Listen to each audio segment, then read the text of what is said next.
Hello बच्चों, कैसे हैं आप सब।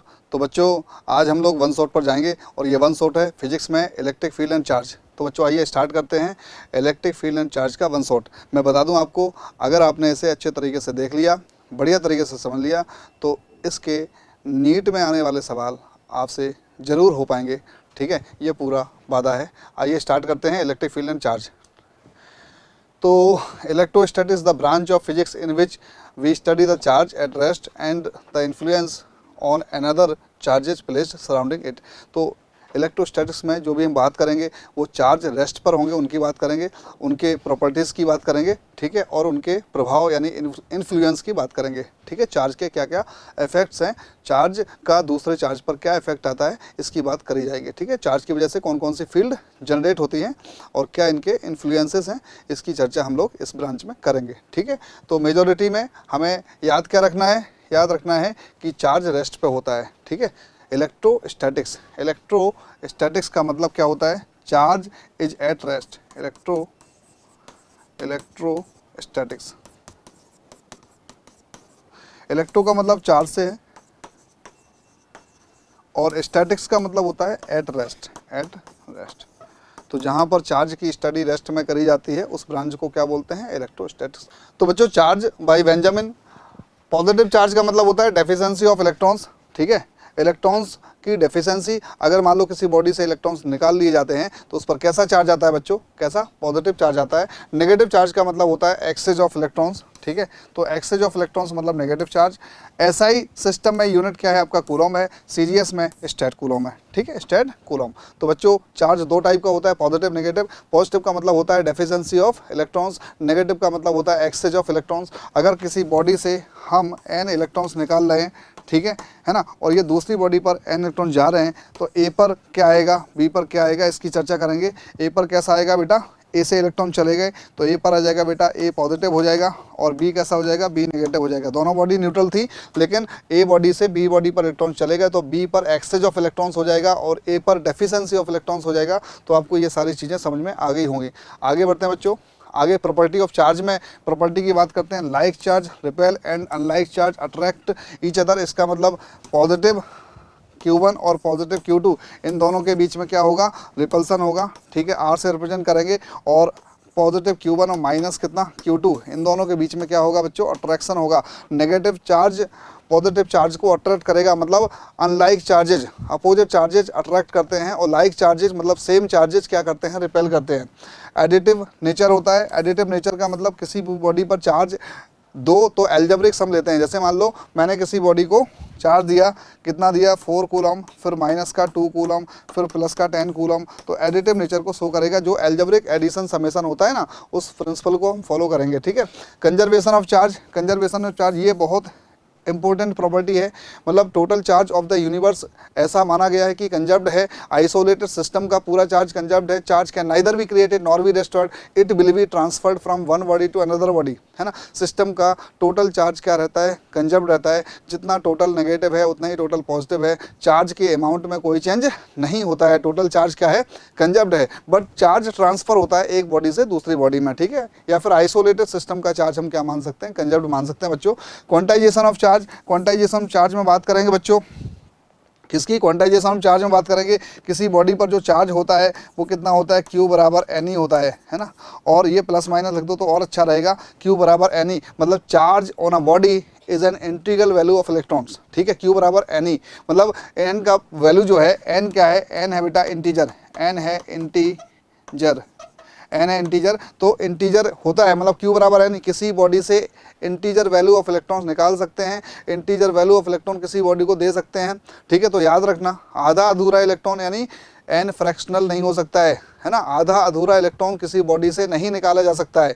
इसका मतलब है कि चार्ज क्वांटाइज्ड रहता है, Q बराबर प्लस माइनस N। अगर पॉजिटिव चार्ज होगा तो प्लस N, नेगेटिव चार्ज होगा तो माइनस का N। और E का जो वैल्यू होता है वो होता है 1.6 इंटू कितना, 10 की पावर माइनस का 19 कूलम होता है। ठीक है, एक इलेक्ट्रॉन पर जो चार्ज होता है, एक इलेक्ट्रॉन पर जो चार्ज होता है उसका मैग्नीट्यूड कितना होता है, 1.6 इंटू 10 की पावर माइनस का 19 कूलम। इलेक्ट्रॉन पर नेगेटिव होगा इतना ही चार्ज, और प्रोटॉन पर इतना ही चार्ज पॉजिटिव होगा। ठीक है, तो आधा अधूरा इलेक्ट्रॉन किसी बॉडी को ना तो दिया जा सकता है ना ही निकाला जा सकता है। Fractional value of charge in electrostatics does not exist. ठीक है, क्या बच्चों बात समझ में आई? बहुत बढ़िया, ठीक है। अब आइए मेथड ऑफ चार्जिंग, है ना, मेथड ऑफ चार्जिंग। पीछे मैं चलता हूँ, एक और प्रॉपर्टी मैं बता देता हूँ, invariant nature of charge. Invariant nature का मैं आपको बता रहा हूँ, ठीक है, इसमें नहीं लिखा है लेकिन आप याद रखना क्या, invariant nature of charge. Invariant nature of charge क्या बच्चों? इनवेरिएंट नेचर ऑफ चार्ज, ठीक है, invariant nature of charge, invariant nature of charge. इसका मतलब होता है charge is independent on motion of the body. Charge body के मोशन पर डिपेंड नहीं करता, जैसे कि बॉडी का मास बॉडी के मोशन पर डिपेंड करता है, अगर हम आइंस्टीन का रिलेटिविटी प्रिंसिपल फॉलो करें तो, है ना। मास क्या होता है, आप देखो, मास किसी बॉडी का m equal to m not upon under root 1 minus v square by c square. C is the speed of light, v is the speed of body. अगर बॉडी का वेलोसिटी बढ़ेगा, ये कब की बात हो रही है, जब किसी बॉडी का जो वेलोसिटी है वो लाइट के कंपेरेबल है, ठीक है, तो आइंस्टीन का रिलेटिविटी प्रिंसिपल जहाँ फॉलो करेंगे वहाँ पर बॉडी का मास चेंज होता रहेगा। अगर बॉडी का स्पीड बढ़ेगा तो मास बढ़ेगा, बॉडी का स्पीड घटेगा तो मास घटेगा।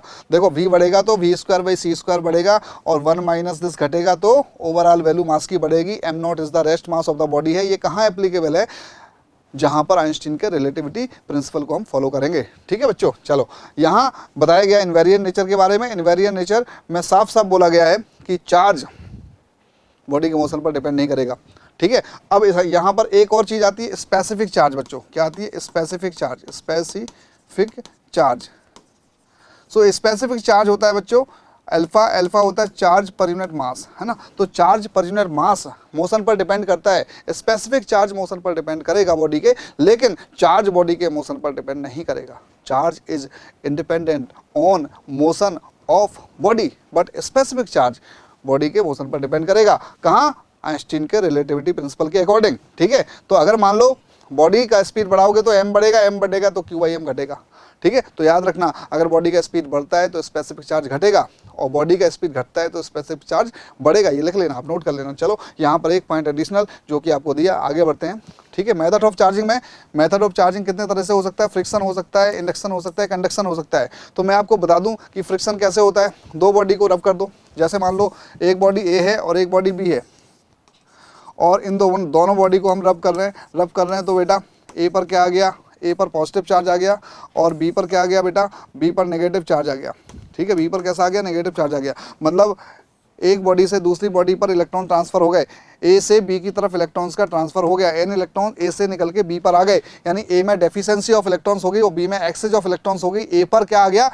पॉजिटिव चार्ज, और बी पर क्या आ गया बच्चों? नेगेटिव चार्ज आ गया। बहुत अच्छी बात है। अब सुनो मेरी बात, ये जो डिफरेंस आ रहा है, ये जो फ्रिक्शन की वजह से चार्जिंग हो रही है, ठीक है, तो आप देखो ये कैसे हो रहा है एग्जैक्टली। जिसका electron affinity, electron levying character ज़्यादा आएगा, ज़्यादा होगा, इलेक्ट्रॉन को खींचने की कैपेबिलिटी ज़्यादा होगी, उस पर नेगेटिव चार्ज आएगा, और जिस बॉडी का इलेक्ट्रॉन एफिनिटी कम होगा उस पर पॉजिटिव चार्ज आ गया। तो electron affinity of a less then है इलेक्ट्रॉन एफिनिटी ऑफ क्या? बी। तो याद रखना, इलेक्ट्रॉन लविंग करेक्टर जिसका ज़्यादा होगा, ठीक है, उस पर नेगेटिव आएगा और दूसरी वाली पर पॉजिटिव आएगा, ठीक है। चलो, एक और वर्क फंक्शन का एग्जाम्पल मैं देता हूँ, ठीक है। आप देखो वर्क फंक्शन क्या होता है। It is the minimum energy required to eject electron from metal surface, है ना। किसी मेटल सरफेस का वह मिनिमम एनर्जी जिससे कि इलेक्ट्रॉन मेटल सरफेस से रिमूव होना, हटना स्टार्ट होते हैं, उसे हम क्या बोलते हैं? वर्क फंक्शन बोलते हैं बच्चों, ठीक है। तो आप ये देखो, जिस बॉडी से जितने इजीली इलेक्ट्रॉन्स हट जाएंगे उसका वर्क फंक्शन क्या होगा? कम होगा, ठीक है। अब देखो ए और बी में से ए पर पॉजिटिव चार्ज आ रहा है, बी पर नेगेटिव चार्ज आ रहा है, तो कितने जो हमने रब करा, रब करने से हीट जनरेट हुई, उससे एनर्जी मिली, और उस एनर्जी ने ए से इलेक्ट्रॉन रिमूव कर दिए, किसको दे दिए? बी को दे दिए। तो कितना आसान है ए से इलेक्ट्रॉन का रिमूव करना। यानी ए का वर्क फंक्शन क्या होगा? ए का वर्क फंक्शन, न्यूट्रल बॉडी ए और बी दो थी, है ना, ए पर पॉजिटिव बी पर नेगेटिव आया, यानी किसका वर्क फंक्शन कम था? किसका कम था बेटा? ए का वर्क फंक्शन कम था और बी का वर्क फंक्शन ज़्यादा था, इसलिए ए से इलेक्ट्रॉन निकले, कहाँ गए? बी पर गए। तो आप बोलोगे work function of a is also less than work function of b. Work function of a less than work function of क्या? बी, ठीक है। ये भी आप बात समझ लो। इंडक्शन क्या होता है, कंडक्शन क्या होता है, इसकी चर्चा भी आगे हम करेंगे, ठीक है। इंडक्शन क्या होता है बच्चों, मैं आपको बताता हूँ। जैसे मान लो कंघे को, है ना, कॉम्ब को हम हेयर से रब करते हैं और पेपर के पीस के पास ले जाते हैं, तो पेपर के पीस कंघे की तरफ खिंच जाते हैं। इस प्रोसेस को नाम क्या देते हैं, इंडक्शन बोलते हैं, ठीक है। इंडक्शन में इक्वल एंड अपोजिट चार्ज आता है कंडक्टर के केस में, ठीक है। चलो मैं आपको थोड़ी सी बात समझाता हूँ। जैसे मान लो ये मेटल का स्फीयर है और ये इंसुलेटेड स्टैंड है बेटा, इस पर कोई चार्ज नहीं था। ये मेटेलिक रॉड है, ठीक है, इस पर कैसा चार्ज है बेटा, पॉजिटिव चार्ज। ये पॉजिटिवली चार्ज रॉड है, ये मेटेलिक स्फीयर है, इंसुलेटेड स्टैंड है बेटा, इस पर कोई चार्ज नहीं था, ये पॉजिटिवली रॉड थी। तो इसने इसके अंदर जो फ्री इलेक्ट्रॉन्स थे इनको खींचा तो यहाँ स्लाइटली नेगेटिव और यहाँ स्लाइटली कैसा आ गया, पॉजिटिव चार्ज आ गया। ये इंडक्शन हुआ, ठीक है। तो यहाँ पर नेगेटिव आ गया क्योंकि ये जो पॉजिटिव है नेगेटिव को अट्रैक्ट करेगा। अच्छा मैं बता दूं, चार्जिंग में होता क्या है, इलेक्ट्रॉन्स का ट्रांसफर होता है। प्रोटॉन्स तो न्यूक्लियस के अंदर रहते हैं, प्रोटॉन्स तो बेचारे चल ही नहीं पाते हैं, अपाहिज होते हैं, प्रोटॉन नहीं चल पाते हैं, ठीक है। कौन चलते हैं, इलेक्ट्रॉन्स, है ना। तो जो चार्ज आता है चाहे पॉजिटिव आए या नेगेटिव आए, क्या होता है, ट्रांसफर इलेक्ट्रॉन्स होता है। क्या, transfer of electrons from one body to another body होता है बेटा। प्रोटॉन्स तो चल ही नहीं पाते, ठीक है। इसका मतलब प्रोटॉन्स नहीं आ गए इस पे, इलेक्ट्रॉन्स थे, इलेक्ट्रॉन्स यहाँ शिफ्ट हो गए, तो जितना स्लाइटली इस पर नेगेटिव चार्ज आ गया उतनी स्लाइटली पॉजिटिव चार्ज आ गया। अब मैं आपको बात बताऊं, यहाँ पर इसको मैं क्या कर रहा हूँ, इसको अर्थ कर रहा हूँ बेटा, है ना। ये तो रॉड जैसे थी वैसे ही है, ये रोड जैसे थी वैसे ही है। अब इसको मैंने अर्थ कर दिया। अच्छा मैं बताऊं आपको, अर्थ की प्रॉपर्टी क्या होती है, किसी भी आइसोलेटेड सिस्टम को यदि आप अर्थ करते हो तो वो अर्थ उसको न्यूट्रल बना देगी, ठीक है। यानी आइसोलेटेड सिस्टम को यदि आप अर्थ करना चाहते हो, या आइसोलेटेड स्फीयर है और यदि आप इसको अर्थ कर देते हो तो इसका सारा चार्ज कहाँ चला जाता है, अर्थ में चला जाता है। इस पर चार्ज क्यू था और इस पर चार्ज कितना हो गया, जीरो। क्यू डैश कितना हो गया, जीरो। ये आइसोलेटेड है, क्या है बेटा, आइसोलेटेड, आइसोलेटेड है तो आइसोलेटेड का पूरा चार्ज खत्म हो जाएगा। पॉजिटिव है तो अर्थ से इलेक्ट्रॉन बॉडी पर आ जाएंगे और नेगेटिव है तो बॉडी से इलेक्ट्रॉन अर्थ में चले जाएंगे, ठीक है। तो ये प्रॉपर्टी किसकी होती है, अर्थ की होती है। अर्थ का पोटेंशियल हम क्या मानते हैं, जीरो मानते हैं, ठीक है। चार्ज का फ्लो कहाँ होता है, चार्ज का फ्लो, पॉजिटिव चार्ज का फ्लो होता है high potential to low potential, और नेगेटिव चार्ज का फ्लो होता है low potential to high potential. तो जैसे पानी का फ्लो होता है हाइट के कारण, जैसे एक बर्तन में, ठीक है, ज़्यादा हाइट तक पानी है और एक बर्तन में कम हाइट तक पानी है, इन दोनों को नैरो टिप से जोड़ दो तो ज़्यादा पानी से कम पानी की तरफ पानी का फ्लो हो जाएगा, है ना। हीट का फ्लो होता है टेम्परेचर डिफरेंस के कारण, है ना। दो बॉडी, एक का टेम्परेचर ज़्यादा है एक का कम है, ठीक है, तो ज़्यादा टेम्परेचर वाली बॉडी से कम टेम्परेचर वाली की तरफ हीट का फ्लो होता है यदि कॉन्टैक्ट में आए तो, ठीक है।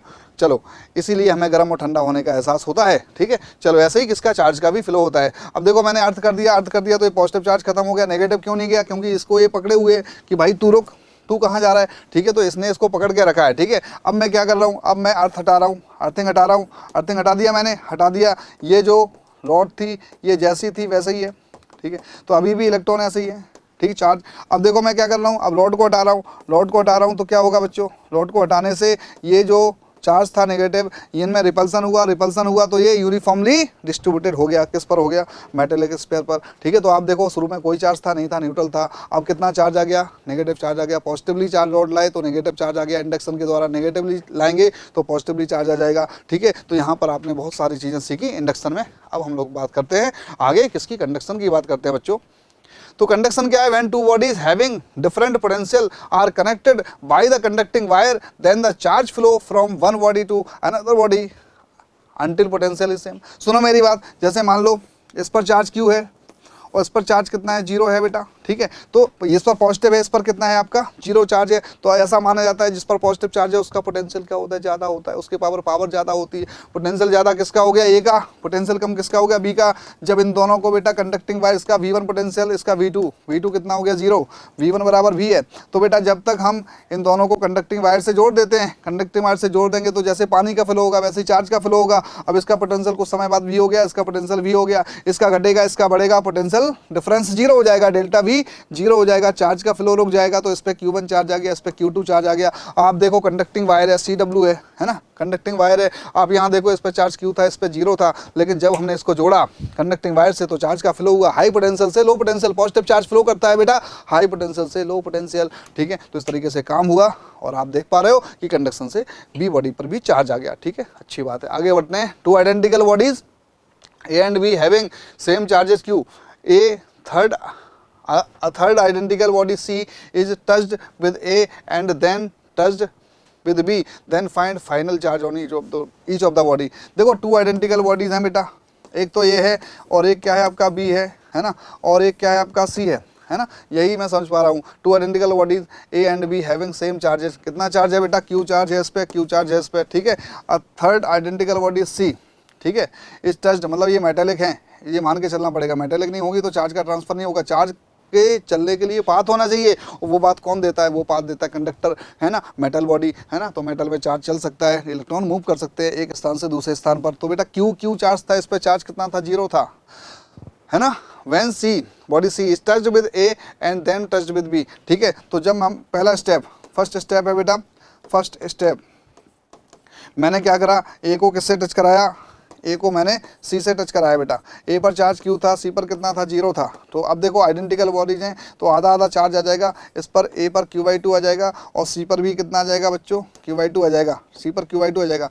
देन सेकेंड स्टेप में क्या हुआ, सी को हमने बी से टच कराया, सी को बी से टच कराया, तो बेटा सेकेंड स्टेप में क्या हुआ, सेकेंड स्टेप में मैंने सी को किससे, बी से टच कराया बेटा, एंड देन विद बी, पहले ए सी को ए से फिर सी को बी से, तो सी ये है बेटा, ये बी है, बी पर चार्ज कितना था, क्यू चार्ज था, और इसको टच कराया बेटा सी से, सी पर कितना चार्ज आ गया था, Q/2 आ गया था, पहले 0 था। अब देखो टोटल चार्ज कितना, आधा आधा जाएगा, टोटल चार्ज कितना है, दो बॉडी जिनको टच कराया है उन पर टोटल चार्ज देख लो, टोटल दोनों का ऐड करके, ठीक है। तो Q + Q/2 3Q/2। अब ये फाइनली क्या हो जाएगा आपका, जब पोटेंशियल डिफरेंस 0 हो जाएगा, ठीक है, चार्ज का फ्लो होगा पोटेंशियल डिफरेंस के कारण, एक टाइम के बाद जैसे ही हम टच कराएंगे पोटेंशियल एक का घटेगा एक का बढ़ेगा, फिर दोनों का पोटेंशियल बराबर हो जाएगा, चार्ज का फ्लो रुक जाएगा, है ना, उस कंडीशन पर पोटेंशियल डिफरेंस 0 हो जाएगा। तो अब देखो Q + Q/2 कितना, 3Q/2 हो गया, है ना, कितना हो जाएगा, Q + Q/2 3Q/2 हो जाएगा। तो आधा आधा 3Q/4 बी पर और 3Q/4 सी पर। ये राम कहानी आपको समझ में आ गई होगी, ठीक है। आगे की बात करते हैं, ठीक है। आगे हम पढ़ते हैं बच्चों क्या, कूलॉम्स लॉ। क्या पढ़ते हैं बच्चों, कूलॉम्स लॉ।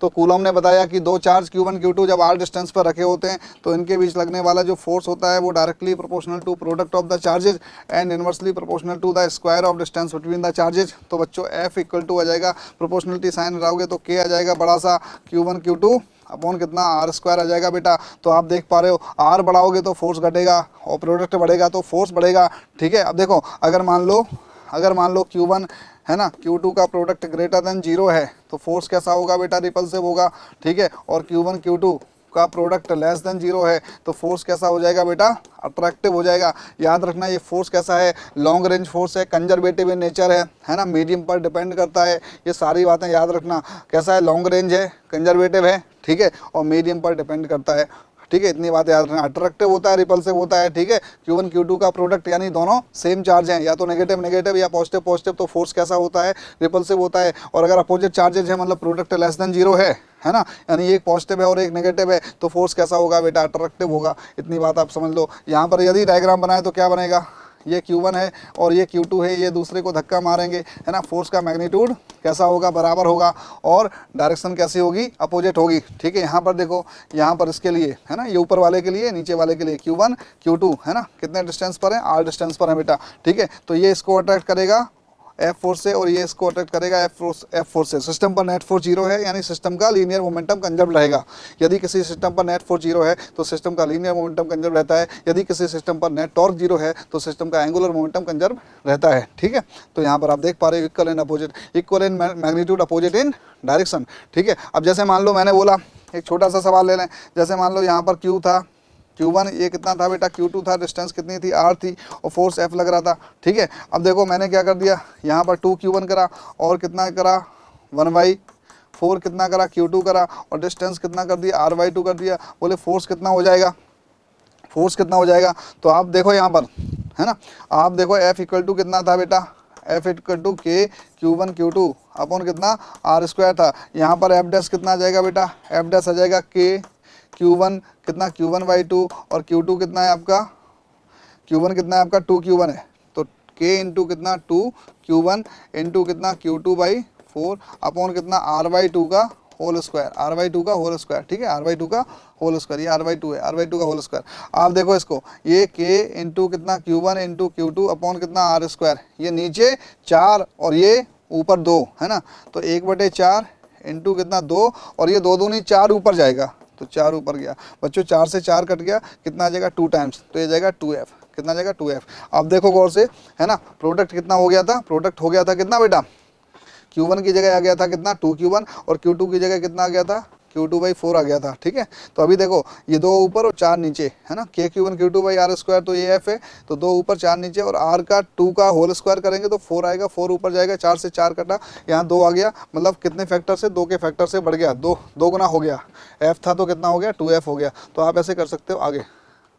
आगे देखो 2 चार्जेस कितना है, ठीक है, 4 electron and electron are placed at a distance A where A third charge should be placed between the charges so that it experience no force। ये इक्विलिब्रियम का सवाल है बेटा। मैं आपको बता दूं, यहाँ पर Q1 चार्ज है, यहाँ पर Q2 चार्ज है ना, यहाँ पर Q1 चार्ज है और यहाँ Q2 चार्ज है, इन दोनों के बीच का सेपरेशन R है। बोले इनके लाइन ज्वाइनिंग तीसरा चार्ज कहाँ रखें जिससे कि तीसरा चार्ज इक्विलिब्रियम में रहे, है ना। तो अब सुनो मेरी बात, इसमें 2 केस होते हैं, Q1 Q2 ग्रेटर देन 0 है अगर, तो जैसा कि Q1 Q2 दोनों ही कैसे हैं, पॉजिटिव हैं, 4E और E, है ना। तो आप देखो Q1 Q2 ग्रेटर देन 0 है, तो तीसरे चार्ज पर फोर्स कहाँ 0 होता है बेटा, बीच में 0 होता है, मतलब ये Q1 है और ये कितना Q2 है, तीसरे चार्ज पर, तीसरा मान लो Q0 है, इस पर F नेट कितना हो जाएगा 0, F नेट इक्वल टू 0, ये मान लो x, है ना, ये मान लो x, Q1 से x, तो ये हो जाएगा आपका R माइनस x हो जाएगा। ठीक है बच्चों, तो x का वैल्यू होता है √Q1 अपॉन कितना √Q1 प्लस कितना √Q2 इंटू कितना R होता है। ठीक है, तो अब देखो इसमें एक तो ये हो गया, दूसरा आता है बेटा, है ना, दूसरा ये पहला हो गया, दूसरा होता है Q1 Q2 कितना है लेस देन 0 है, तो Q1 Q2, है ना, और ये जो फोर्स 0 होता है वो अलॉन्ग द लाइन ज्वाइनिंग ही होता है, लेकिन छोटे वाले के पास में होगा। तो छोटा वाला मान लो Q1 का मैग्नीट्यूड लेस देन है आपका Q2 का मैग्नीट्यूड, तो कहाँ होगा, छोटे वाले के पास में होगा। ये x मान लिया हमने और यहाँ पर Q0 रख दिया, Q0 पर F नेट कितना है आपका 0 है ना, ये डिस्टेंस कितना है R, है ना, याद रखना छोटे वाले के पास में। यहाँ पर कहीं भी रखो, Q1 से डिस्टेंस लो x या Q2 से डिस्टेंस लो x, कोई दिक्कत नहीं है। यहाँ पर क्या हो जाएगा बेटा, यहाँ पर x आ जाएगा आपका कितना √Q1 अपॉन कितना √, है ना, Q2 माइनस कितना Q1 इंटू कितना x, है ना। ये 2 बहुत इंपॉर्टेंट है। अब सुनो मेरी बात, 2 केस बनते हैं, एक होता है Q1 Q2 ग्रेटर देन 0, तब बीच में 0 होगा। ठीक है, अब देखो यहाँ पर x कितना होगा √Q1, जिससे x लिया वो ऊपर आएगा, √Q1। अगर Q2 से मैं x लेता तो Q2 ऊपर आता, √Q1 upon √Q1 plus Q2 into R आ जाएगा। दूसरे केस में छोटे वाले के पास में साइड में होगा, बीच में नहीं होगा, साइड में होगा, छोटे वाले के साइड में होगा, छोटे वाले के साइड में √Q1 upon √Q2 minus Q1 into x। अब सुनो इसका आंसर क्या हो जाएगा बेटा, x हो जाएगा आपका कितना, एक हो गया कितना Q1 कितना हो गया 4E और Q2 कितना हो जाएगा बेटा E, और ये डिस्टेंस कितना है R। ठीक है, इतना डिस्टेंस कितना है बेटा R की जगह कितना ले लिया, A ले लिया बेटा। ठीक है, तो यहाँ पर देखो ठीक है, इससे डिस्टेंस ले लो, इससे डिस्टेंस कितना x ले लो। ठीक है, दोनों पॉजिटिव हैं, तो x बराबर आ जाएगा √ कितना Q1 है 4E, तो इसका कॉफिशेंट ले लो, है ना, E और E कॉमन है ना, तो कॉफिशेंट √4 अपॉन कितना √4 प्लस कितना √1 इंटू कितना A, तो आ जाएगा कितना बेटा 2 ऊपर आ जाएगा, और 2 प्लस कितना 1 इंटू A, ये आ जाएगा बेटा 2A/3 2A/3 किससे आ गया बेटा 2A/3 4E से आएगा, तो E से कितना आ जाएगा A माइनस कितना 2A/3, ये हो जाएगा 2A/3 और ये हो जाएगा आपका A माइनस 2A/3, मतलब कितना हो जाएगा A/3 आ जाएगा। तो दोनों से डिस्टेंस आ गया। मैंने आपको डिटेल में 2 केस बता दिए, ठीक है, एक सवाल के जरिए, तो आप खुश रहो मस्त रहो। ठीक है, चलो अब देखो इलेक्ट्रिक फील्ड क्या होती है, it is the space around the charge in which another charge will experience the force. ठीक है, तो सुनो, जैसे ग्रेविटेशनल फील्ड होती है, it is the space around the mass in which another mass will feel, ठीक है, अट्रैक्शन फोर्स। ठीक है, तो ये क्या है बेटा, एक चार्ज के चारों ओर का वह स्पेस जहाँ पर दूसरा चार्ज एक्सपीरियंस फोर्स को कर रहा है, उसे क्या बोलेंगे, इलेक्ट्रिक फील्ड रीजन बोलेंगे। It is equal to force per unit charge, mathematically it is defined as force per unit charge. ठीक है, अब देखो अगर मान लो विद डायरेक्शन की बात करना है, तो force per unit positive charge. क्या इलेक्ट्रिक फील्ड क्या होती है बेटा, इलेक्ट्रिक फील्ड होती है mathematically force per unit positive charge, force per unit positive charge, है ना। अब देखो it is equal to force per unit charge in magnitude, सही है। ठीक है, electric field is a vector quantity, बिल्कुल सही बात है ना। इलेक्ट्रिक फील्ड कैसी क्वांटिटी होती है, वेक्टर क्वांटिटी होती है, और ये डेफिनेशन याद रखोगे तो बेटा डायरेक्शन की कहीं समस्या नहीं आएगी। ठीक है, चलो electric field due two point charge की बात कर लेते हैं बेटा। Electric field due two point charge, जैसे मान लो ये पॉइंट चार्ज Q है और इससे मुझे क्या निकालना है, R डिस्टेंस पर मुझे इलेक्ट्रिक फील्ड निकालना है बेटा। तो यहाँ पर हमने पॉजिटिव चार्ज ले लिया, ठीक है, है ना, क्योंकि फोर्स किस पर देखेंगे, पॉजिटिव चार्ज पर देखेंगे। क्या बताया गया, it is force per unit positive charge. ठीक है, तो देखो बेटा यहाँ पर फोर्स कैसा लगेगा, ये भी पॉजिटिव है, ये भी पॉजिटिव है, तो ये क्या है, धक्का मारेगा, एफ लगेगा, के क्यू नॉट अपॉन कितना आर स्क्वायर लगेगा। ठीक है, तो ई कितना आ जाएगा, ई आ जाएगा F by Q not, force per unit positive charge, के क्यू बाई आर स्क्वायर। तो किसी पॉइंट चार्ज से जो इलेक्ट्रिक फील्ड होगी वो के क्यू बाई आर स्क्वायर होगी। और यदि आप force per unit positive charge निकालोगे तो डायरेक्शन बहुत सुंदर मिलेगी, जहां फोर्स होगा वहीं डायरेक्शन इलेक्ट्रिक फील्ड की होगी। तो ऐसा देखा गया कि पॉजिटिव चार्ज से किसी पॉइंट पर फील्ड होती है, ठीक है, अवे फ्रॉम द चार्ज कितना, के क्यू बाई आर स्क्वायर होती है। ठीक है, और नेगेटिव चार्ज से किसी पॉइंट पर फील्ड होती है आर डिस्टेंस पर, नेगेटिव चार्ज से आर डिस्टेंस पर किसी पॉइंट पर फील्ड होती है। ठीक है, टूवर्ड्स द चार्ज कितना, के क्यू बाई आर स्क्वायर, है ना, मैग्नीट्यूड कितना आएगा, के क्यू बाई आर स्क्वायर, और डायरेक्शन होगी चार्ज की तरफ अलोंग द लाइन ज्वाइनिंग, है ना, पॉइंट चार्ज और पॉइंट को ज्वाइन करने वाली जो लाइन होगी उसी के अलोंग होगा, या तो चार्ज से दूर या चार्ज की तरफ। ठीक है, चलो बढ़िया बात है।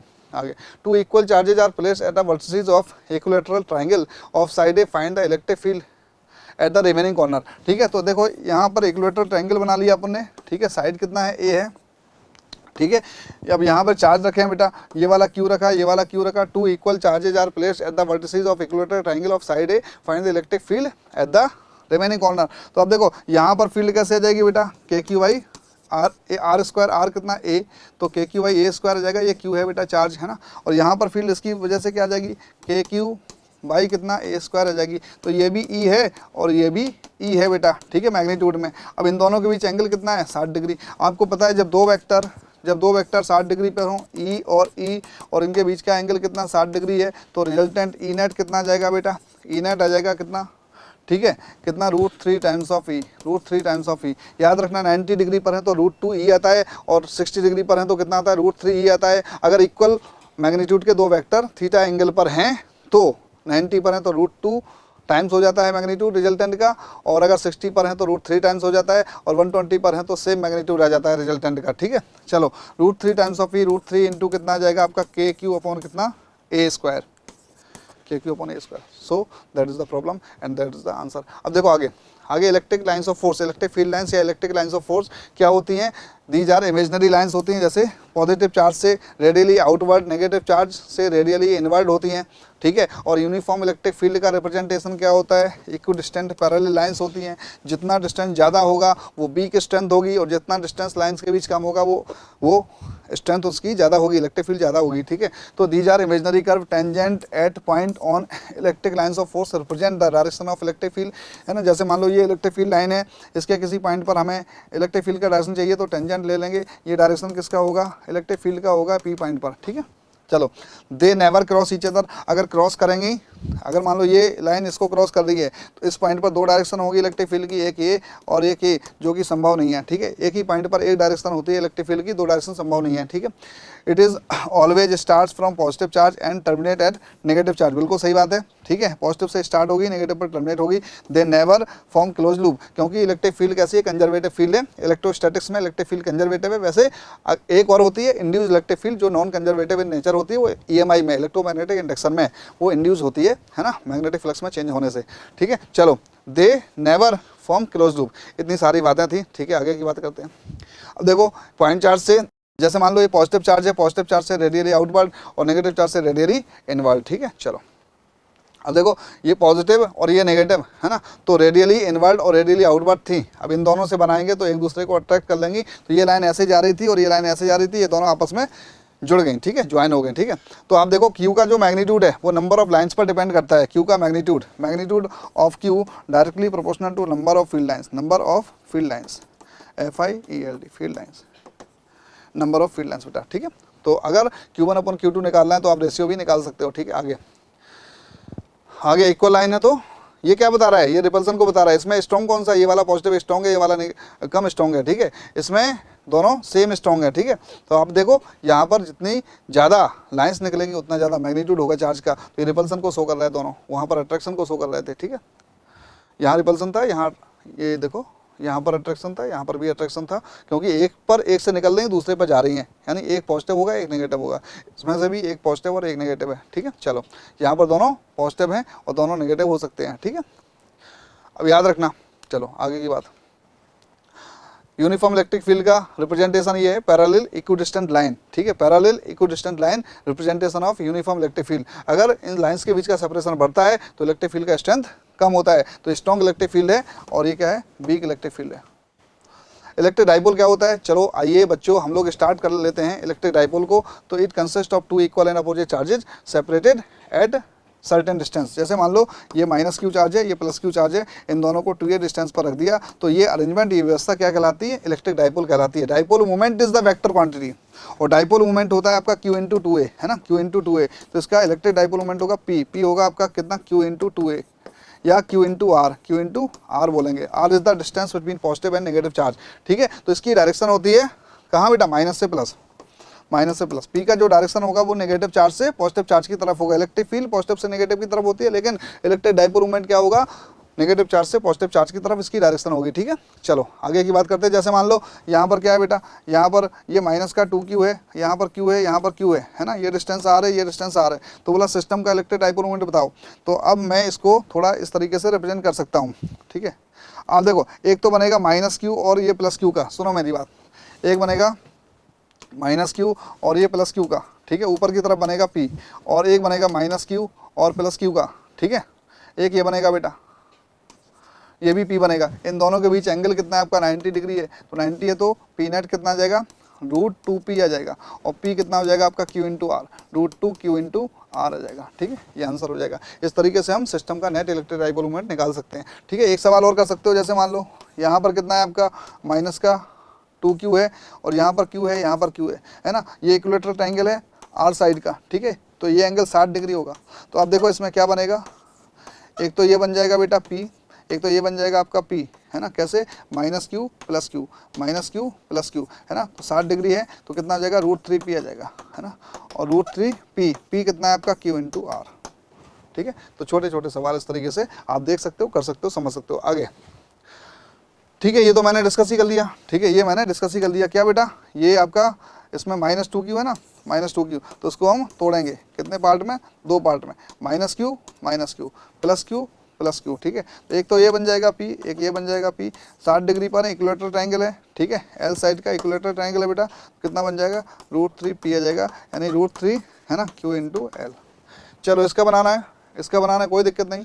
अब इसको -4 को तोड़ो, ये -q है ना, ये वाला -q, ये माइनस का 2q, ठीक है। तो माइनस का 2q प्लस का 2q ये बन गया, ये माइनस का q प्लस का q ये बन गया, ये माइनस का q प्लस का q ये बन गया। तो ये हो जाएगा q इंटू एल, ठीक है, ये हो जाएगा q इंटू एल, और ये हो जाएगा कितना, √2 है ना, √2l है, तो हो जाएगा 2q इंटू कितना, √2l, ठीक है, 2q इंटू कितना, √2l। तो आप ये देखो, ये हो जाएगा आपका कितना, p हो जाएगा, ये वाला भी p हो जाएगा, ये कितना हो जाएगा, 2q है, √2l आ जाएगा, तो कितना आ जाएगा, 2√2p, ये p, ये p है ना, और ये आ जाएगा 2√2p, है ना। इन तीनों को ऐड करो तो p और p का √2p तो ये आ गया, ठीक है। और एक और है 2√2p, 2√2p, तो 2 और 1 3, 2 और 1 3, तो कितना आ जाएगा, 3√2p, ठीक है। इस तरीके से हम लोग क्या निकाल सकते हैं, नेट डाइपोल मोमेंट निकाल सकते हैं। आगे की बात करते हैं। Electric field due to dipole axial point पर, इक्वेटोरियल पॉइंट पर और जनरल पॉइंट पर, 3 पॉइंट पर इलेक्ट्रिक फील्ड है। एक्सियल लाइन पर कितनी होती है, एक्सियल लाइन पर इलेक्ट्रिक फील्ड कितनी होती है, जैसे मान लो ये माइनस है और ये कितना है आपका प्लस है, ठीक है, ये एक्सियल लाइन है ना। इस पॉइंट पर हमें इलेक्ट्रिक फील्ड निकालना है। तो यहाँ पर देखो, यहाँ पर पॉजिटिव चार्ज की वजह से इलेक्ट्रिक फील्ड ये आएगी, ठीक है, ये E1, और नेगेटिव चार्ज की वजह से E2, E1 का एरो बड़ा है, E2 का छोटा है, तो E नेट ये आएगी, E एक्सियल ये आएगी बेटा, E एक्सियल ये आएगी, और E एक्सियल और ये डाइपोल मोमेंट ये है। तो E एक्सियल और डाइपोल मोमेंट के बीच एंगल कितना हो जाएगा बेटा, 0, थीटा कितना हो जाएगा, 0, और E एक्सियल, ठीक है। अगर डाइपोल शॉर्ट है, अगर डाइपोल शॉर्ट है तो कितना आता है, 2kp/r3, कितना आता है, 2kp/r3। अदरवाइज हम सॉल्व कर लेंगे, प्लस की वजह से निकालेंगे, माइनस की वजह से निकालेंगे, और प्लस में से माइनस को घटा देंगे, सॉल्व कर लेंगे, कोई दिक्कत वाली बात नहीं है। इक्वेटोरियल लाइन पर एंगल कितना होता है, एक्सियल लाइन पर 0, है ना। कहीं पर भी देखो, इस तरफ भी देखोगे तब भी ऐसी आएगी, कितना, 2kp/r3। r is the distance from centre of the dipole, point का सेंटर से डिस्टेंस कितना होता है, r होता है, ठीक है। अब देखो at equatorial line, equatorial line पर कितनी आएगी बेटा, इक्वेटोरियल लाइन ये -q और ये वाला +q है ना। तो इक्वेटोरियल लाइन पर ये माइनस की वजह से हो गई और ये प्लस की वजह से हो गई, इन दोनों का रिजल्टेंट ऐसे आएगा, ये आएगा kp/r3, आर क्यू आएगा और ये ई इक्वेटोरियल होगा बेटा। तो यहाँ पर इक्वेटोरियल पॉइंट पर एंगल कितना होता है, डाइपोल ऐसे और फील्ड ऐसे, डाइपोल ऐसे और फील्ड ऐसे, ई इक्वेटोरियल और डाइपोल के बीच एंगल थीटा इक्वल टू कितना 180 होता है, कहीं पर भी निकाल लो, ठीक है। डाइपोल के अपोजिट आती है और एक्सियल पॉइंट पर डाइपोल की डायरेक्शन में आती है दोनों तरफ, ठीक है, along the line joining. General point पर कितना आता है बेटा, जनरल पॉइंट जैसे मान लो ये पी है, पी से थीटा एंगल पर आर डिस्टेंस लो, थीटा एंगल पर आर डिस्टेंस लो, यहाँ पर जो फील्ड आएगी तो इसके ये जो फील्ड आएगी एक तो ये जाएगा और एक ये जाएगा, ठीक है, ये ई नेट बनेगा बेटा, ये वेक्टर बनेगा ई नेट। तो ई नेट आता है आपका, ई नेट पूरा सॉल्व नहीं कर रहे हैं है ना, के पी बाई आर क्यू और कितना 1 + 3 cos square theta, 3 cos square theta, K P by R Q into कितना 1 + रूट के अंदर 1 + 3 cos स्क्वायर थीटा, थीटा 0 ले लो तो एक्सियल वाला पॉइंट बन जाएगा और थीटा 90 ले लो तो इक्वेटोरियल बन जाएगा के पी बाई आर क्यू। तो के पी बाई आर क्यू, ठीक है, under root 1 + 3 cos square theta, इस तरह की चीज़ें आपको याद रखना है, ठीक है। अब इसमें जो ये जो आपका अल्फा एंगल है किससे, है ना, ये जो आर वाली लाइन है उससे अल्फा एंगल, तो tan अल्फा हो जाएगा आपका tan θ/2, tan θ/2 हो जाएगा, ये याद रखना, रिजल्ट आपको है ना हमेशा काम में आएगा। तो ये जो ई नेट है, ई नेट का ये जो आर वाली लाइन है इससे एंगल कितना है अल्फा और tan अल्फा बराबर कितना आ जाएगा tan θ/2 आ जाएगा बच्चों। आगे dipole in uniform electric field, force on electric dipole is always zero, force zero होगा क्योंकि आपको पता है अगर मान लो ये इलेक्ट्रिक फील्ड है और ये पॉजिटिव चार्ज है तो फोर्स इतना लगेगा QE, फोर्स कितना लगेगा QE लगेगा, ठीक है, इन द सेम डायरेक्शन। मान लो नेगेटिव चार्ज है तो अपोजिट डायरेक्शन में लगा, इलेक्ट्रिक फील्ड में यदि कोई नेगेटिव चार्ज रख दें तो फोर्स कहाँ लगेगा, अपोजिट डायरेक्शन में लगेगा, कितना QE। और अगर मान लो पॉजिटिव चार्ज रख दें, ये इलेक्ट्रिक फील्ड है ना, और ये मान लो पॉजिटिव चार्ज रख दिया हमने, Q रख दिया, तो इस पर कितना QE फोर्स लग जाएगा in the same direction of electric field. तो जितना आपका पॉजिटिव QE लगेगा उतना ही नेगेटिव QE लगेगा बेटा, ठीक है। तो नेट फोर्स कितना हो जाएगा, जीरो। जब भी किसी भी इलेक्ट्रिक डाइपोल को यूनिफॉर्म इलेक्ट्रिक फील्ड में रखा जाता है तो बच्चों यूनिफॉर्म इलेक्ट्रिक फील्ड में डाइपोल पर नेट फोर्स जीरो होता है। नेट टॉर्क जीरो हो भी सकता है और नहीं भी हो सकता है। तो टॉर्क होता है आपका कितना, टॉर्क होता है आपका P sin थीटा, ठीक है। तो थीटा अगर जीरो है, angle between electric field and dipole movement, electric field और डाइपोल मूवमेंट के बीच एंगल जीरो है तब टॉर्क जीरो होगा, ठीक है। अगर मान लो थीटा इक्वल टू कितना है 180 है तो इलेक्ट्रिक फील्ड ऐसे है और डाइपोल मूवमेंट ऐसे है ना, तो कहाँ होगा, टॉर्क कितना होगा बेटा, जीरो होगा। अगर मान लो ऐसे है, इलेक्ट्रिक फील्ड ऐसे है और डाइपोल ऐसे है, ठीक है, इन दोनों के बीच एंगल कितना है आपका 90 है तो टॉर्क कितना लग जाएगा बेटा, PE लग जाएगा। बाकी थीटा एंगल पर कितना आ जाएगा, P cos theta. Vector form कितना आ जाएगा, टॉर्क इक्वल टू हो जाएगा P cross E, P cross E याद रखना, ठीक है, torque equal to P cross E। तो टॉर्क जीरो हो भी सकता है और नहीं भी हो सकता है, ठीक है। Torque on electric dipole may be zero और may not be zero in a non uniform electric field, net force on the dipole will be non zero and torque may और मे नॉट बी जीरो, ठीक है। तो ये सारी बातें uniform का बता दिया, नॉन यूनिफॉर्म को बता दिया। नॉन यूनिफॉर्म में फोर्स जीरो नहीं होगा, टॉर्क जीरो हो भी सकता है और नहीं भी हो सकता है, आगे की बात। चलो ठीक है, अच्छी बात है। यहाँ पर एक पॉइंट और ले लेते हैं अपन, ठीक है। एक point, electric potential energy of dipole. तो डाइपोल की पोटेंशियल एनर्जी कितनी होती है आपकी, है ना, पोटेंशियल एनर्जी होती है आपकी माइनस का P डॉट E, माइनस का P डॉट E, है नहीं, माइनस का कितना PE cos थीटा, है ना, P cos। अगर डेल्टा U निकालना है तो क्या करोगे आप, U2 माइनस U1, ठीक है, डेल्टा U बराबर U2 माइनस U1, ठीक है। तो मान लो U1 निकालो, थीटा 1 रखो, U2 निकालो, थीटा 2 रखो और सॉल्व कर लो आप डेल्टा U, ठीक है। तो जब हम डाइपोल को इसकी काइनेटिक एनर्जी में चेंज किए बिना रोटेट करते हैं तो जो वर्क डन होता है वो change in electrostatic potential energy के बराबर आता है। अब याद रखना, तीन तरह के इक्विलिब्रियम होते हैं, एक स्टेबल और एक अनस्टेबल और एक न्यूट्रल। तो स्टेबल इक्विलिब्रियम पर नेट फोर्स जीरो होना जरूरी है, इक्विलिब्रियम पर नेट फोर्स जीरो होना जरूरी है। तो थीटा इक्वल टू जीरो पर स्टेबल इक्विलिब्रियम होता है, पोटेंशियल एनर्जी मिनिमम होती है। स्टेबल इक्विलिब्रियम पर पोटेंशियल एनर्जी क्या होती है, मिनिमम। स्टेबल इक्विलिब्रियम पर पोटेंशियल एनर्जी क्या होती है, मिनिमम होती है। थीटा कितना होगा, जीरो। इलेक्ट्रिक फील्ड और डाइपोल मोमेंट के बीच एंगल कितना होगा, जीरो होगा। अनस्टेबल इक्विलिब्रियम के लिए टॉर्क जीरो अगला कहाँ होगा, 180 पर पहला टॉर्क जीरो होगा, जीरो पर theta equal to zero. Angle between electric field and dipole moment theta equal to zero पर स्टेबल इक्विलिब्रियम होगा, पोटेंशियल एनर्जी मिनिमम होगी और थीटा इक्वल टू 180 पर मैक्सिमम पोटेंशियल एनर्जी होगी और ये क्या होगा, मैक्सिमम अनस्टेबल इक्विलिब्रियम होगा बेटा। तो याद रखना ये दो बातें जो मैंने आपको बताई। आज अब इलेक्ट्रिक फ्लक्स की बात कर लेते हैं, ठीक है। Electric flux it is the number of electric field lines crossing through the surface perpendicularly, है ना। It is the number of total number of electric field lines crossing through the surface perpendicularly, ये क्या होता है, electric flux होता है, ठीक है। चलो फाई इक्वल टू होता है E डॉट ए, फाई होता है E dot A vector product होता है इलेक्ट्रिक फील्ड और एरिया वेक्टर का। जैसे मान लो अब देखो ये वाला सरफेस है और ये ऐसे इलेक्ट्रिक फील्ड आ रही है, ठीक है, ऐसे इलेक्ट्रिक फील्ड आ रही है, इसका एरिया वेक्टर ये है बेटा। तो थीटा कितना हो गया, 90 डिग्री हो गया, फ्लक्स कितना हो जाएगा, जीरो हो जाएगा, ठीक है। अगर जैसे मान लो ये सरफेस है, इसका एरिया वेक्टर भी और इलेक्ट्रिक फील्ड दोनों सेम डायरेक्शन में है। इलेक्ट्रिक फील्ड और एरिया वेक्टर थीटा कितना हो जाएगा, 0 हो जाएगा। थीटा 0 तो फाई बराबर हो जाएगा ई इंटू ए आ जाएगा। ठीक है, चलो अच्छी बात है। अब जैसे मान लो ये सरफेस रखा है, ठीक है, ये सरफेस है और ये नीट में पूछा जाए जो का सवाल है, ये इलेक्ट्रिक फील्ड है, इसका एरिया वेक्टर सरफेस के परपेंडिकुलर बाहर की तरफ होगा, तो एंगल कितना होगा, थीटा हो गया आपका 90। थीटा कितना हो गया बेटा, 90 हो गया। थीटा 90 हो गया तो फ्लक्स कितना हो जाएगा आपका, 0 हो जाएगा। ठीक है, तो याद रखना है थीटा कितना है ना, थीटा पर डिपेंड करता है। ठीक है, अगर सरफेस से एरिया एंगल दिया है, इलेक्ट्रिक फील्ड का किससे एंगल दिया है, सरफेस से दिया है, तो अगर हम एरिया वेक्टर से एंगल निकालेंगे तो 90 माइनस थीटा होगा, है ना। जैसे मान लो ये सरफेस है, जैसे मान लो ये सरफेस है और ये इलेक्ट्रिक फील्ड है, ये वाला एंगल थीटा है ना, तो एरिया वेक्टर ये है बेटा, एरिया वेक्टर ये है, तो एरिया वेक्टर से एंगल कितना हो जाएगा, 90 माइनस थीटा, मतलब साइन थीटा आ जाएगा फॉर्मूले में। ठीक है, तो याद रखना अगर सरफेस से एंगल दिया थीटा इलेक्ट्रिक फील्ड का, तो सरफेस एरिया से एरिया वेक्टर से कितना आएगा, एरिया वेक्टर से आएगा 90 माइनस थीटा, है ना, तो cos 90 माइनस थीटा कितना, साइन थीटा आ जाएगा। यूनिट कितना है, volt per metre, volt into metre, unit कितना है, वोल्ट मीटर। ठीक है, अब सुनो मेरी बात, कैसी क्वांटिटी है, स्केलर क्वांटिटी है। आगे की बात कर लेते हैं। If a close surface any, ठीक है, say placed in a uniform electric field then electric flux which be 0। जैसे मान लो यूनिफॉर्म इलेक्ट्रिक फील्ड है, यूनिफॉर्म इलेक्ट्रिक फील्ड है, अगर इसमें मेटेलिक स्क्वायर रख दें, कुछ भी रख दें, तो फ्लक्स कितना हो जाएगा आपका, 0। फ्लक्स कितना हो जाएगा, 0।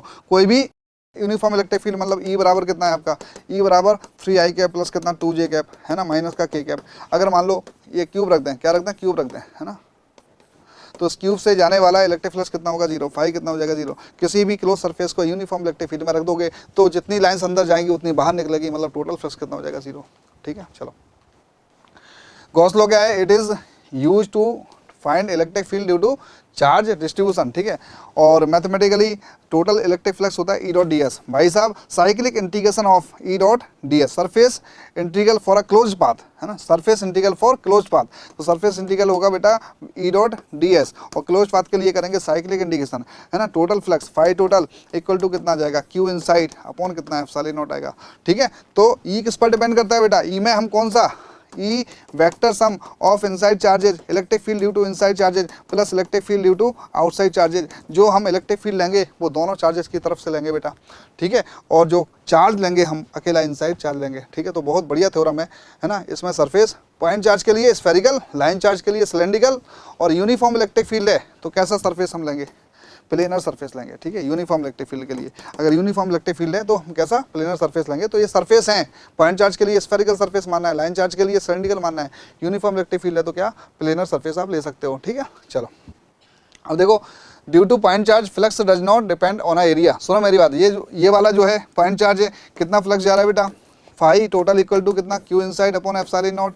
इससे भी फाई टोटल कितना जाएगा बेटा, क्यू अपॉन कितना, इनसाइड चार्ज तो सेम रहा ना, इनसाइड चार्ज चेंज नहीं हो रहा है ना, तो phi equal to Q inside upon epsilon naught, याद रखना। ठीक है, अब देखो find the net flux passing through the surface, net flux निकालना है अपन को। तो नेट फ्लक्स में चार्ज देख लो, बाहर वाला चार्ज नहीं लेना है, ये क्यू और 8q 9q minus 4q 5q हो गया, तो फाई टोटल कितना आ जाएगा बेटा, माइनस का 4q प्लस का q प्लस का 8q, ठीक है, प्लस का 8q अपॉन कितना है, एप्सिलॉन नॉट। तो 8 और 1 9 माइनस 4 कितना, 5q अपॉन कितना है, एप्सिलॉन नॉट। ये वाला नहीं लेंगे हम। ठीक है, बाहर वाला चार्ज हम कंसीडर नहीं करते हैं। ठीक है, चलो अब ये दो सरफेस हैं, इससे हमें फ्लक्स निकालना है। तो जब भी हम किसी भी सरफेस से फ्लक्स निकालें तो उस चार्ज को, अगर सेंट्रलाइज है तो अच्छी बात है, क्यू बाई एप्सिलॉन नॉट हो जाएगा, और अगर सेंट्रलाइज चार्ज नहीं है तो उस चार्ज को उस तरह के आइडेंटिकल सरफेस से घेरते हैं जिससे कि चार्ज सेंटर में आ जाए, और फिर फॉर्मूला लगाते हैं क्यू बाई एप्सिलॉन नॉट। तो देखो यहाँ पर सिलेंडर ऊपर है, नीचे रखोगे, अब ये सेंटर में आ गया, तो बेटा दो सिलेंडर से कितना फ्लक्स जा रहा है,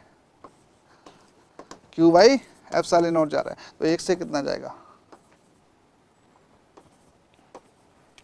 Q by 2 epsilon not. Similarly इसमें होगा, एक हेमीस्फीयर नीचे बना लो, तो बेटा 2 से कितना जा रहा है, 2 हेमीस्फीयर से फ्लक्स कितना जा रहा है, क्यू बाई एप्सिलॉन नॉट। तो एक हेमीस्फीयर से कितना जाएगा बेटा, क्यू बाई 2 एप्सिलॉन नॉट। बहुत हो सकते हैं, कौन हो सकता है, जैसे मान लो ये कौन है, यहाँ पर बेस पर चार्ज रखा है, तो हमें एक कौन ऊपर बनाना पड़ेगा। ठीक है, तो 2 फाई कौन कितना जाएगा, 2 फाई कौन जाएगा, क्यू बाई एप्सिलॉन नॉट। तो एक फाई कौन कितना जाएगा, क्यू बाई 2 एप्सिलॉन नॉट। ठीक है, तो ये total flux equal to Q by epsilon naught. ठीक है, चलो electric field due to line charge, electric field due to line charge की वजह से, जैसे मान लो परपेंडिकुलर डिस्टेंस आर लिया हमने, इनफाइनाइट लाइन चार्ज है, इसका चार्ज डेंसिटी कितना है, लीनियर चार्ज डेंसिटी लैम्डा है, लैम्डा है D Q by D L, D Q by कितना, डी एल। ठीक है, तो यहाँ पर जो इलेक्ट्रिक फील्ड होगी पॉजिटिव होगी तो पॉइंट पर वायर से दूर, परपेंडिकुलर डायरेक्शन में वायर से दूर, और नेगेटिव होगी तो वायर की तरफ, कितना हो जाएगा, 2k lambda by R, 2k lambda by are.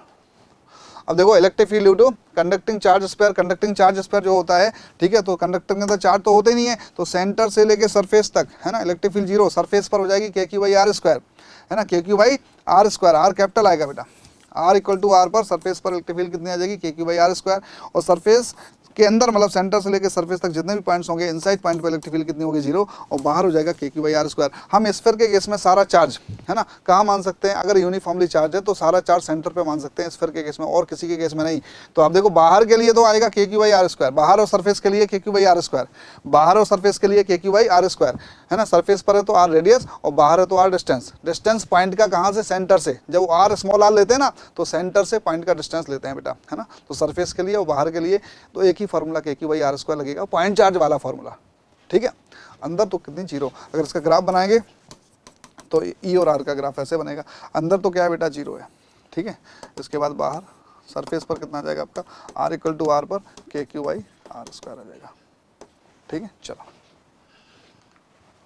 अगर ये कंडक्टिंग ना होके नॉन कंडक्टिंग स्फीयर है बेटा और यूनिफॉर्मली चार्ज है तो इसमें भी याद रखना, तो ई इनसाइड आता है, ठीक है, डायरेक्टली प्रोपोर्शनल टू आर, और ई इनसाइड कितना होता है आपका K Q by R Q into कितना स्मॉल आर आता है, और ई सरफेस पर तो वही, सरफेस पर बाहर तो सेम ही है, कितना के क्यू बाई आर स्क्वायर आएगा, ठीक है, और ई आउटसाइड कितना आएगा, ये आउटसाइड जाएगा कितना के क्यू बाई कितना स्मॉल आर स्क्वायर आएगा। ग्राफ कैसे बनेगा, ई और आर का मैं ग्राफ बना देता हूँ, ऐसे बनेगा, ये K Q by R square, negative है तो नीचे, पॉजिटिव है तो ऊपर, K Q by R square, और R equal to R, E inside और ये ई आउटसाइड, आउटसाइड आपको पता है, इनसाइड भी पता है, इनसाइड डायरेक्टली प्रोपोर्शनल टू कितना होती है आर, ठीक है। तो आप देखो अगर इलेक्ट्रिक फील्ड की बात करें तो सेंटर से सरफेस की तरफ इलेक्ट्रिक फील्ड बढ़ेगी, सेंटर पे जीरो, और सरफेस से बाहर की तरफ इन्फिनिटी की तरफ इलेक्ट्रिक फील्ड घटेगी, ठीक है, K Q by small R square, और डिस्टेंस कहाँ से लेते हैं बेटा, सेंटर से, ठीक है। चलो अब यहाँ पर देखो एप्लीकेशन ऑफ गॉस लॉ में एक और बचा, electric field due to infinite charge sheet, है ना, इनफाइनाइट चार्ज शीट, इसमें दो होते हैं, कंडक्टिंग नॉन कंडक्टिंग, तो ये नॉन कंडक्टिंग का एग्जांपल है बेटा। यहाँ पर जो इलेक्ट्रिक फील्ड होगी वो शीट से पॉजिटिवली चार्ज शीट है, ठीक है, दूर होगी, परपेंडिकुलर डायरेक्शन दूर होगी, सिग्मा अपॉन कितना 2f साले नॉट, ठीक है। और अगर प्लेट होती या कंडक्टिंग प्लेट बोल दें तो कितना आ जाएगा बेटा, सिग्मा अपॉन f साले नॉट आ जाएगा। जैसे मान लो ये है, ये प्लस का सिग्मा, ये माइनस का सिग्मा, ठीक है। अब देखो यहाँ पर ए पर निकालना है, ए पर निकालना है तो पॉजिटिव से दूर सिग्मा अपॉन 2f साले नॉट, नेगेटिव की तरफ कितना, सिग्मा अपॉन 2f साले नॉट, कट जाएगा, ये कितना जाएगा, जीरो, ठीक है। अब जैसे मान लो यहाँ निकालना है तो पॉजिटिव से दूर कितना, सिग्मा अपॉन 2f साले नॉट, नेगेटिव की तरफ नहीं बोला जाए तो हम नॉन कंडक्टिंग शीट मान लेंगे, मतलब सिग्मा अपॉन 2f साले नॉट लेंगे, है ना, प्लस सिग्मा अपॉन 2f साले नॉट, ठीक है। तो कितना आ जाएगा बी पॉइंट पर, ई भी आ जाएगा बेटा, ई भी आ जाएगा इस तरफ, कितना आ जाएगा, सिग्मा अपॉन f साले नॉट। यहाँ देखो नेगेटिव की तरफ सिग्मा अपॉन 2f साले नॉट, माइनस और प्लस हम सिर्फ डायरेक्शन के लिए लेंगे, और पॉजिटिव से दूर सिग्मा अपॉन 2f साले नॉट, तो ये कट जाएगा बेटा, ई सी कितना जाएगा आपका, जीरो हो जाएगा, ठीक है। तो ये सारी चीज़ें आपको बेहतर तरीके से मैंने समझाई आपको, ठीक है। चलो आई थिंक आपको बहुत अच्छे से क्लियर हो गया होगा, इलेक्ट्रोस्टैटिक्स का ये रहा वन शॉट, ये शानदार वन शॉट आपके समझ में आया होगा। आगे लेके आते हैं, आगे मिलते हैं अगले चैप्टर के वन शॉट के साथ, वो है आपका electric potential and capacitance. Love you, all the best, thank you.